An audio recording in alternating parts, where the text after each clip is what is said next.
What makes a man suicide? What makes a man? Is a man naught but muscles, tendons, organs and primal lust vibrating within a shell clumsily assembled to resemble a human being? An imitation of humanity, man spreading viciously beneath a monochromatic sky, nervously anticipating his next oppressive conquest.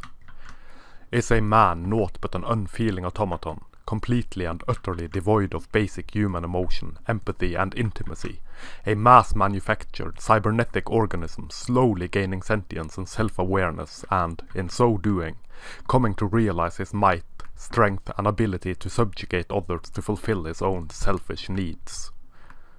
Is a man naught but a replicant, an android created specifically to do the hard, uninspiring and menial labor society deems to be the low-status jobs, the hard and monotonous, the filthy, dirty, sweaty, dangerous professions filled only by those whom we, in our weird and dissociative state of being, consider to be of less importance, those whom we consider to be disposable, expendable, nameless, faceless, those who move the world? Is a man naught but a nervous, trembling mass of violent impulses and barely contained rape, a sexually deviant beast, malformed, shapeless, barely cogent in his guttural ululations resembling language and emotive expressions consisting of mere primal urges to fornicate, procreate, expand his territory, conquer his enemies and then exterminate them?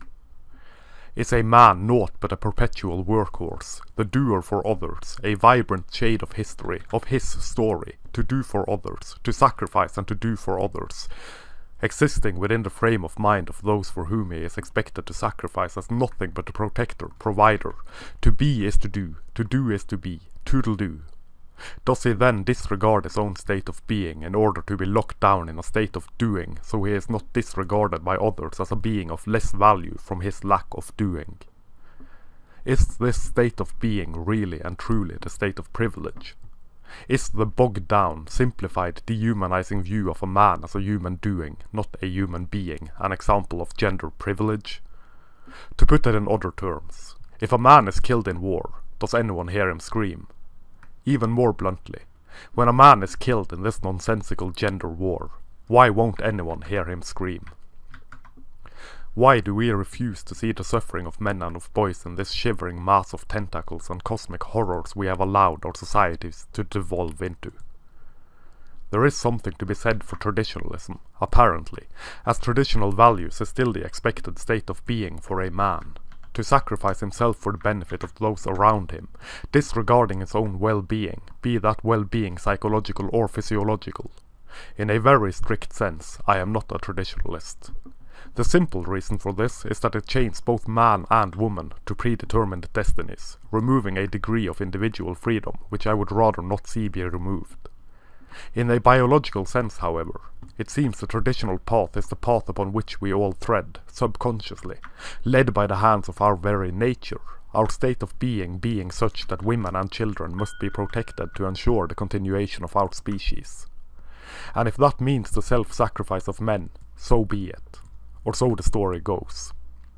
It does make sense from a biological perspective. We are, however, in a state of being in which we are able to transcend the purely biological. This state of being is very clearly reflected in the gender argumentation, the feminist assault on all things traditional whenever a traditional path involves women. Women shall be freed from the constraints of traditionalism. Okay, that, I think, is more than fair. I have no qualms with this. I believe everyone should be free to follow their own path and do with their lives as they wish to do. And when I say everyone, I actually mean everyone, man and woman alike.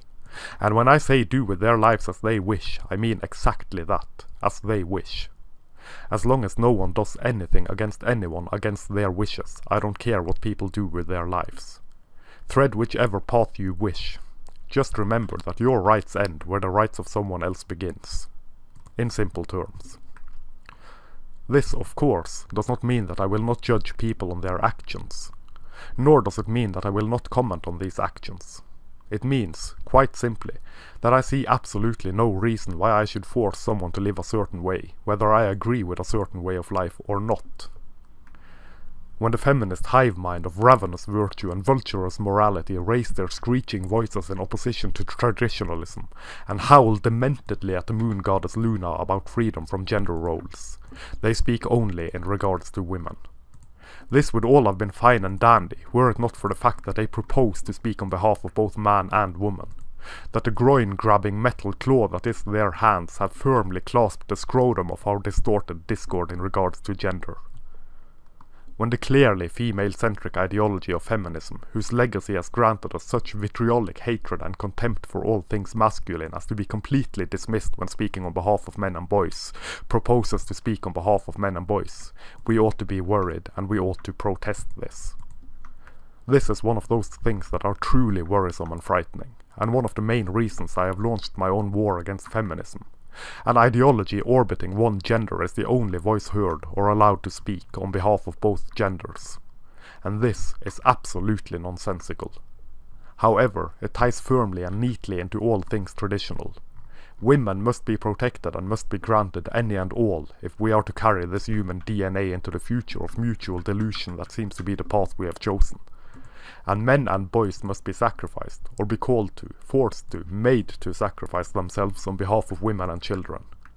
And here come the he for she, once again, a speech lauded as revolutionary and fantastic, as something profound and something clever, whilst being absolutely nothing but a rehashing of what we have already been doing all through the murky haze of our shared collective history. He for she. Him go hunt big mammoth, him protect mate, him make sure harm not come to young. Him bring meat and warm skin of mammoth, him protect, him provide. Of course, traditionalism was based around a sense of mutual respect, cooperation, and, dare I even say, love, with both parts of a relationship doing for the other part, and in turn for the rest of the family unit. All doing their part. Or, that is my understanding of it. I was born far too late to see traditionalism in full fucking swing. I was born into the era of feminism, within whose auditorium I was told relentlessly and repetitiously about my own wickedness and the sins of my father and my father's father and my father's father's father, for whose sins I must pay with my self-respect, my well-being and my blood if need be. And in front of the shining and shimmering altar of feminist revisionist history, beneath her fragile goddess form, I was made to kneel and told to do all I could for whichever woman was unlucky enough to cross my path, whose mere countenance I was lucky to behold, and whose footprints and whispering voice should be the be-all, end-all of my life. He for she. And here come the traditional expectations thrown at men, shackled and chained still in the good old gender roles which feminism purports to have broken down, disassembled and done away with. To do for women, to do and not to be, to prove himself worthy by virtue of his ability to protect and to provide for her, for the family, for the union of their loins and sweaty groins, or merely for the hope of the unity of their loins and sweaty groins. And all this whilst proclaiming freedom from predetermined roles for one and all, arguing past oppression as a means to justify the fervent, violent, never-ending assault on all things masculine, justifying and popularizing hatred and subsequent subjugation of one gender and one gender only through a willfully hazy recollection of things past. And just as the future ain't what it used to be once we grow up and become more cynical and less hopeful, the past ain't what it used to be once we grow intellectually and are able to critically analyze history and data both, to see that the mirage offered us by feminist historians and pedagogues mirror not history but wish-story, a wishy-washy way of pointing to this or to that in order to show how horribly women were treated in ages past, chained to the kitchen and to the home while the men were free to cavort joyously in the wild and gigantic jungles of society's past, swinging from the branches of the trees drunk on their own power with no obligations, no chains and no shackles and no worries.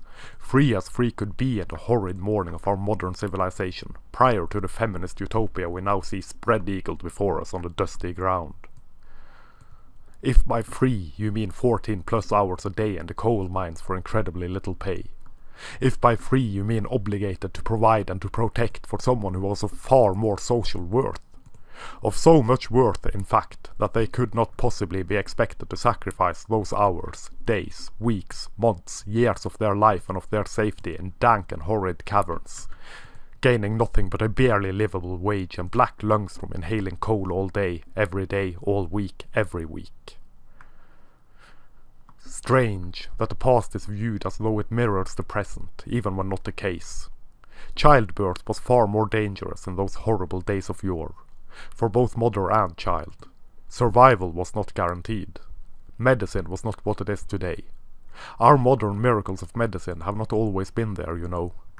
Surely it makes sense then, in order to keep the woman and the child safe, that they should be at home.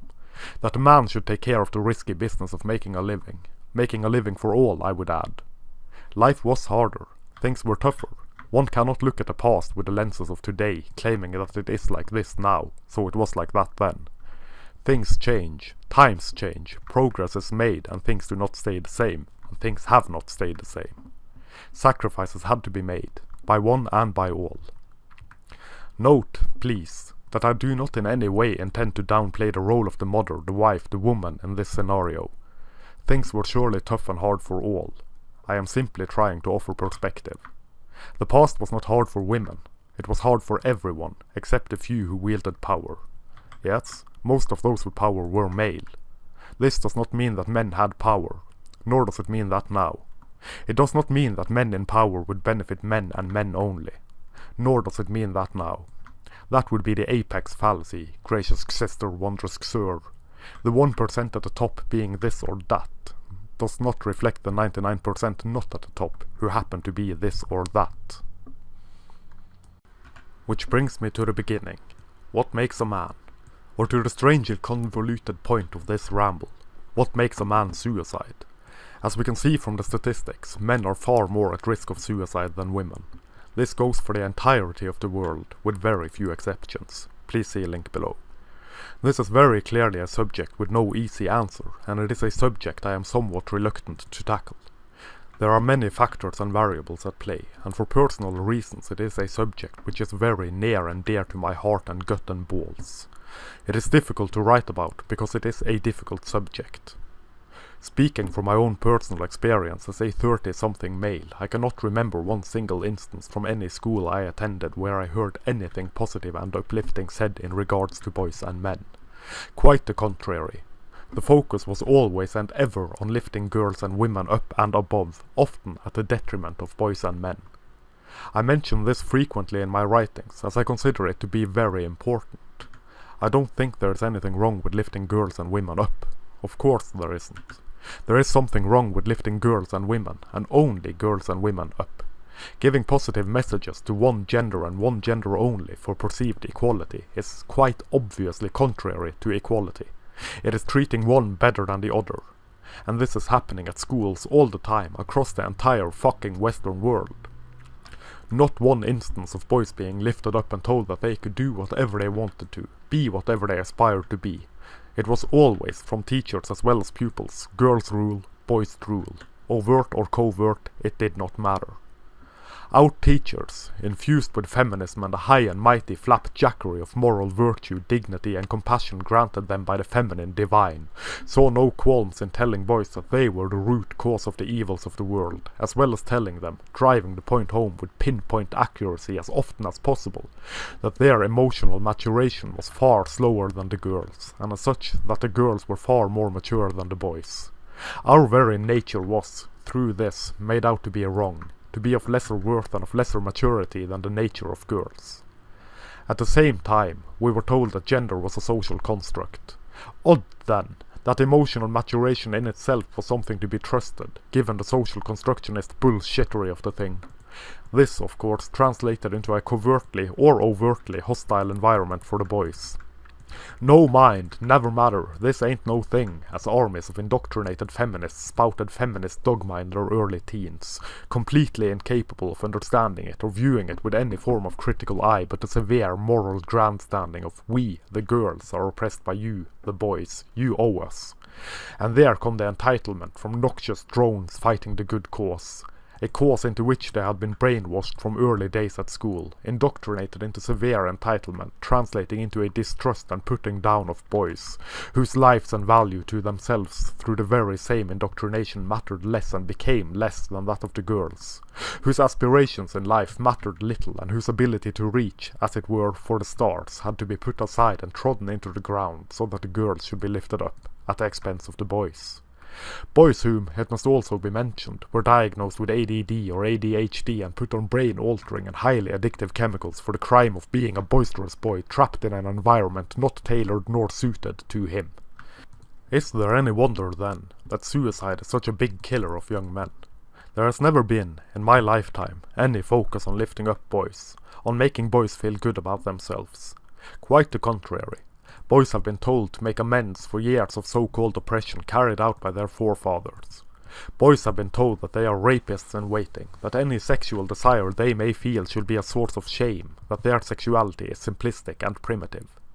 And this from schools whose teachers are supposed to be the ones from whom facts and truths about the world shall be made clear. It translates into confusion, chivalry, confusion. Girls and boys are of equal worth, we are told. So why shall boys and men sacrifice for the well-being and the uplifting of girls and women at the expense of themselves? Why shall we then not expect the same standards, the same responsibilities for oneself from girls as we do for boys? Shall not girls and boys cooperate? Shall not women and men cooperate? Giving and receiving in equal measures, being told the same so as to lift both up. In this age of equality, why is it only the lives, well-being, future of girls that matter, and why must the boys be thrown to the wolves? Revenge. Revenge and retribution for perceived prior oppression. Revenge. Reparations paid by a generation of boys and young men who have done nothing wrong but be born with a set of cock and balls on their battle banner in this manufactured gender war. Manufactured by ideologues whose gripe with the world at large translates into psychosis, a dissociative state from whose point of view all is translucent, fleeting and nonsensical, with no values but the emotional knee-jerk reaction of offence taken for the sake of taking offence. And growing further from this den of indoctrination, young girls grow up to be young women and still being told the same thing. Girls rule the world. You can do anything. You can be anything. Boys rule. Girls rule. And young boys grow up to be young men, still hearing the same. Girls rule. Girls can be all. Boys and men must help girls and women. And no one must help boys and men, not even themselves. Boys and men are driven into a life of servitude, driven into the same traditional gender roles which a feminist hive mind claim to have eradicated.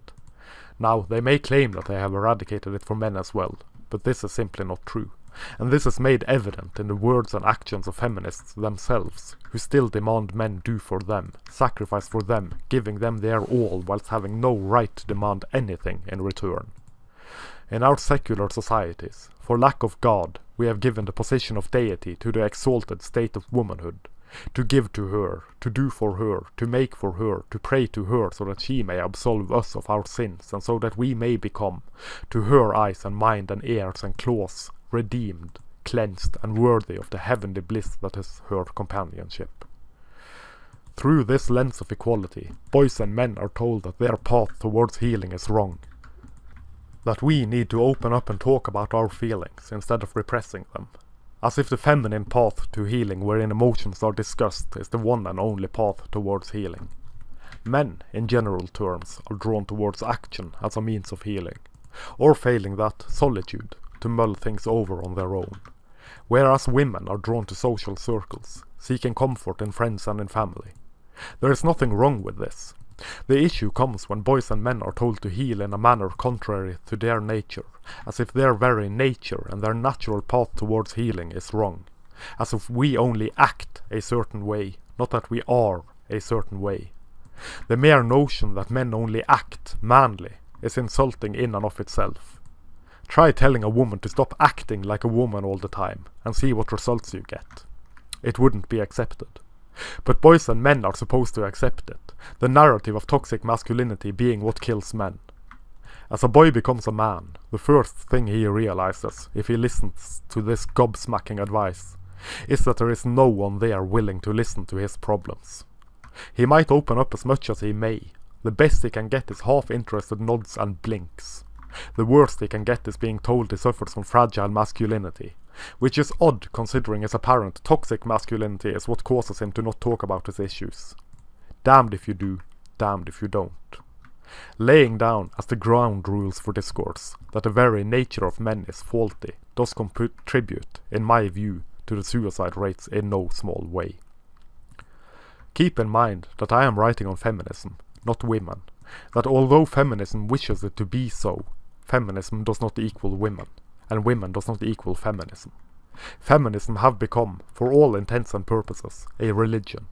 It is a cult. It is a dogmatic victim cult, hell-bent on revenge, fueled by its own mythology, maintaining a canon of saints and prophets whose words and deeds shall not be taken in vain, or be set upon by arguments. Feminism has become untouchable, and dangerous, and its reach is such that it has infiltrated everything, the medieval Catholic Church packaged anew. No one expects the feminist inquisition. Yet one and all should expect the feminist inquisition, as they come rampaging and roaring and screeching your way the moment you voice opposition to their dogma and their orthodoxy. Young boys shown feminism as a true path towards equality between the genders from an early age are sure to believe it, even when experiencing, time and again, that it does not view the genders as equal. Even when experiencing, time and again, that a dogmatic victim cult treats the genders quite the opposite of equally. All animals are equal, but some animals are more equal than others. Through indoctrination and through brainwashing, their belief, as well as the belief of the girls, in feminism and feminism only, is ground into them from an early age. And experiencing the forked serpentine tongue of feminism upon their soul and their bodies may only breed cognitive dissonance. On the one hand, they are told that we are all equal and that we are all treated equally. On the other, they are shown through actions and words that they are not. And being told, time and again, of the errors of their ways by their very nature, through no fault of their own, confusion breeds within. Confusion and inner turmoil. Men are overrepresented in all the negative statistics. Victims of violence, drug and substance abuse, homelessness, suicide, joblessness, hopelessness, despair and grimness, lower age expectancy and dying more often at work. And what are we doing about this? We are focusing solely on girls and on women, and are told when trying to bring up these facts that it is not a gendered issue, and so we must not view this through the lens of gender. The gendered lens is brought out solely when girls and women are perceived as, or can be made out to be, the sole or main victims of some societal ill or other. Then, and only then, will it be perceived as a gendered issue. But when boys and men fall victim to the horrors of societal ills, it does not need to be treated as a gendered issue. Incredibly strange, is it not? It is a gendered issue whenever women can be made out to be the most affected. It is not a gendered issue whenever men can be made out to be the most affected. It is the grim sensation of hopelessness settling in our chests and in our stomachs. A grim spectre of purposelessness and a loss of direction. Boys and men are not needed, we are told from a tender age, because we need to lift the girls and the women up and above. The point is driven home, time and again, through mass media, mass manufacturing, the same vile hatred of boys, men and masculinity due to the mass media now being infected with the girls and women who grew up with these tall tales of feminism being served them on a silver platter all through their education. Teaching them that they are above reproach and that boys and men are below them and owe them their lives and their servitude. And it has such a stranglehold on our societies that speaking about it like I do gets me labelled a misogynist. Me, the foul misogynist, wanting the genders to be treated equally and given equal rights under law. Sounds like a horrid hater of women, no? Me, the foul misogynist, wishing for cooperation and balance to the discourse on gender. Imagine what paths we have been made to thread to make it so. Imagine how crooked these paths are, and with so many forks in the road being made necessary in order to justify labelling someone wanting equal treatment of the sexes as a hater of one sex and one sex only. These talking points that feminism is only about equality, that it is not about hating men, need to be taken away. For they are simply not true. At the rotten heart of feminism lie the blatant hatred of men and of masculinity itself, which is why I constantly bring up feminism. To get to the root of the rot within our societies, we need to examine feminism, and then we need to dismantle it, remove it from its positions of leadership and get this ridiculous neural imprint of ours that it is only about equality stripped away. To heal the hurt of our societies, we need to remove the rot. And we must bring balance to the discourse. Equal treatment of the genders is not a topic to be discussed by one voice and one voice only. in particular when that one voice has as its sole focus one gender and one gender only. How incredibly authoritarian, how fantastically totalitarian, how astonishingly arrogant must one be to imagine to be the only set of ideas worth anything, and thus the only voice allowed to speak on behalf of gender. Feminism proves time and again that it knows jack shit about men. So why in the snoot fuck should we allow them to speak on behalf of men? It is ridiculous, preposterous, and ideological, and that is all it is. I am frightfully aware of the fact that my writings tend to be bleak and hopeless, offering little in the way of solution, perhaps only offering some cathartic release. This is, more like than not, a product of my own bleak hopelessness and despair in regards to how the winds of our societies are blowing. This despair and hopelessness goes contrary to what I actually wish to achieve with these writings. I have no intention of staying lost in a pit of hopelessness and despair.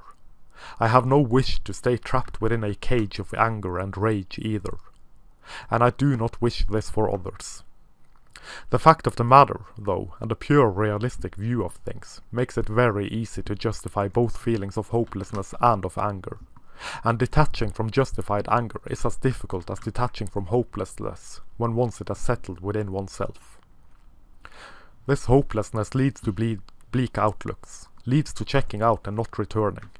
And that is not good, unless one turns it around. Turning one's back on society and becoming the archetypal rebel character living by his own rules may well be a strength within itself. A fantastic picture of self-reliance and individual strength as much as it may be a picture of someone who society has cast aside. Own yourself and own your shit. The message sent to girls and women is a message that should also be sent to boys and to men, that they are strong and able and that one should aspire to live to the best of one's abilities. So why not send it to boys and men as well? The sensation of hopelessness, the loss of direction, the loss of a sense of purpose and a sense of self all ties into, I think, the view of men as doers of things, as being what we do and defining ourselves from what we do instead of what we are.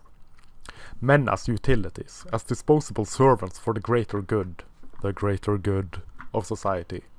This is an archaic notion of men upheld as much by traditional values as by feminist dogma demanding men do for women, by which they mean, of course, feminism, even when claiming they don't need no man.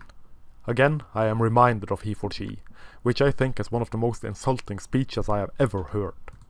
It is the view of men as protectors and providers, of caretakers and chivalrous knights saving the poor maiden wrapped up neatly and nicely in a new package, painting women as helpless victims and objects acted upon by evil men and in need of being saved by good men, even if the view is that all men are wicked and false at heart.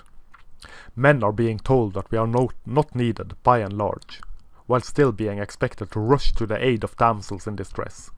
We are not needed, except when called upon to help women.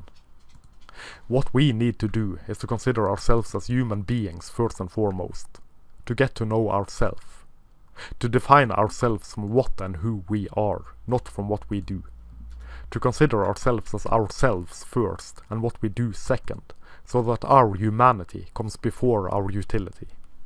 In so doing, the need we feel to prove our usefulness comes second to the strength we have in our sense of self, our belief in our own strength and value as a human being.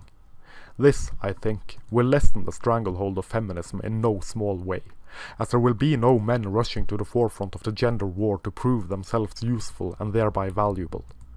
Because we have already become aware of ourselves. We will already know that we have value in and of ourselves. Through this way of thinking, I think, it will all begin and it will all end, beginning with a whisper in the depths of the manosphere, and, given time, ending in a cacophony of vibrant, fantastic, rapturous and celebratory laughter vibrating fantastically throughout our societies. Thank you very much for watching. I hope you enjoyed this ramble as well as my other ramblings. Please consider sharing, liking, subscribing and all that jazz. That would help the message, such as it is, be manspread far and wide. Take a look at the links down below as well, if you please. Catch you next time.